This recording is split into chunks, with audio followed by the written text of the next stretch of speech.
আসসালামু আলাইকুম রহমতুল্লাহি ওয়া বারাকাতুহু। বরাবরের মতো আজকেও কিন্তু আপনাদের সামনে আমি ভিডিও নিয়ে হাজির হয়েছি। আজকে হচ্ছে আমার এই বাচ্চাটার বয়স 4 দিন। আমি বলেছিলাম যে এই গরমে 1 থেকে 30 দিন পর্যন্ত আসলে মুরগিটাকে কীভাবে লালন পালন করি সেই বিষয়ে আপনাদের সাথে ভিডিওর মাধ্যমে আমি শেয়ার করব।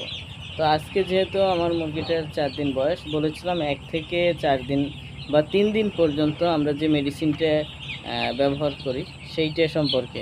তবে একটা রিকোয়েস্ট, যদি এর আগের ভিডিওটা না দেখে থাকেন অবশ্যই ভিডিওটা দেখার অনুরোধ থাকলো।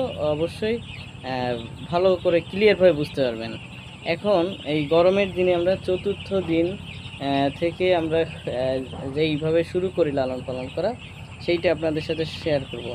আজকে যেহেতু চতুর্থ দিন রাত, এই জন্য ওই মেডিসিনটাই চলবে, অ্যান্টিবায়োটিক, এবং কালকে সকালে যেই ঔষধটা আমি ব্যবহার করব সেইটা আপনাদের সাথে আমি শেয়ার করব, ঠিক আছে? এবং আমি দেখাই দেব যে আসলে খামারে কি ঔষধ এখন এই গরমের দিনে কি ঔষধ আর কি ব্যবহার করলে সব থেকে বেশি ভালো হয়। দেখেন কতটা ফাজিল, মানে দুষ্ট একটা পোকা ওরা ধরছে, ধরে মারামারি করতেছে। আর আমি বলেছিলাম যে আমার এই বাচ্চাটার কত করে দাম নেওয়া হয়েছে এবং কোন কোম্পানির বাচ্চা, কত পিস বাচ্চা এবার তুলেছি সেই সম্পর্কে। আর যারা আসলে প্রথম ভিডিওটা দেখেন নাই তারা কিন্তু অনেক কিছুই মিস করবেন। তারপরে আজকে বলে দিই, এইখানে হচ্ছে 720 পিস বাচ্চা নারিশের, ঠিক আছে, নারিশের বাচ্চা। আর এইটার দাম হচ্ছে আপনার, প্রথম ভিডিওতে আসলে আমার ওইভাবে জানা ছিল না, 35 টাকা করে বলছিলাম, তবে দামটা আরও কম, 33 টাকা করে রাখা হয়েছিল।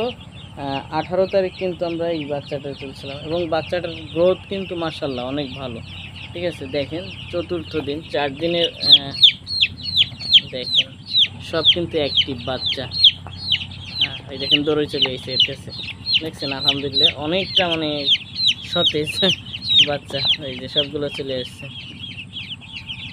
এখন হচ্ছে আমরা চতুর্থ দিন সকালে পানিতে আসলে কি মেডিসিনটা ব্যবহার করে থাকি সেইটা আপনাদের সাথে একটু শেয়ার করব। এবং আপনাদের খামারে যাদের রেডি মুরগি বা এই ধরনের মুরগি আছে কমেন্ট করতে পারেন কতদিন বয়স মুরগির, তাহলে হয়তো আমরা কমেন্টে বলে দেব যে এখন ওর জন্য কোন ঔষধটা সব থেকে বেশি কার্যকরী। আচ্ছা দেখেন, চতুর্থ দিন সকালবেলা যে ওষুধটা আমরা ব্যবহার করব এইটা কিন্তু আপনার দুপুরের আগ পর্যন্ত, দেখা যাচ্ছে যে আপনার কয়টা বেলা 12টা পর্যন্ত এই পানিটা চলবে। এরপরে কিন্তু আমরা পানি চেঞ্জ করব, ঠিক আছে? অবশ্যই সি দিব, আর তা না হলে সি দিব আর কি। কালকে যেহেতু গরম পড়ার একটা চান্স আছে, এই ক্ষেত্রে আমরা সি দিব। আর এইটা হচ্ছে AD3, ঠিক আছে? AD3, এই যে অবশ্যই আপনারা ক্লিয়ার হয়ে দেখতে পারতেছেন, AD3 এইটা আমরা এই চতুর্থ দিন ব্যবহার করে থাকি। এবং রাতের পানিতে যে ঔষধটা ব্যবহার করে থাকি সেই ঔষধটা আসলে আনা হয়নি, কালকে আনবো এবং রাতে ব্যবহার করবো। সেটা হচ্ছে থায়াবিন। অবশ্যই সকলেই জানেন থায়াবিনের কার্যক্ষমতা সম্পর্কে আপনারা সকলে অবগত আছেন। তো এইটাই ছিল মূলত আজকের ভিডিও। সুস্থ থাকবেন, ভালো থাকবেন, এই আশা কামনা করে আজকে বিদায় নিচ্ছি। আর এই ধরনের যদি কোনো সমস্যা থেকে থাকে অবশ্যই কমেন্টে কমেন্ট করতে পারেন। আল্লাহ হাফেজ।